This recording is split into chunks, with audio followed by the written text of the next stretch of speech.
Après l'agglomération gallo-romaine du Chambon, un village se serait formé entre le 5e et le 7e siècle, près de la Vézère, à 1,5 km à l'est de la ville actuelle de Montignac.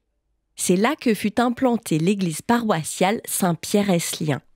Mais ce site devait être trop exposé en cas d'attaque ou de crue de la Vézère. Autour de l'an 1000, une grande partie de la population s'est installée au pied du château de Montignac, qui offrait une protection par sa position défensive et ses fortifications. Une nouvelle église, Sainte-Marie, dite du Plot, y est bâtie à l'emplacement de l'église actuelle. Ce bourg castral, bâti entre le château et la Vézère, était clos par une enceinte gardée par au moins 3 tours.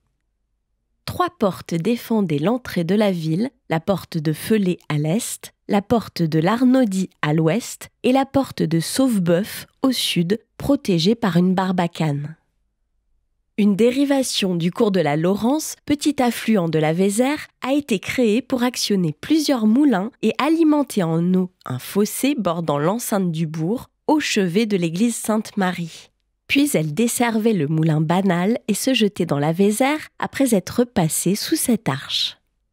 La construction d'un pont en pierre reliant les 2 rives dès le XIIIe siècle, ainsi que l'installation des couvents des frères mineurs et des hospitaliers, ont entraîné le développement d'un faubourg sur la rive gauche de la Vézère, appelé Barry du chef du pont.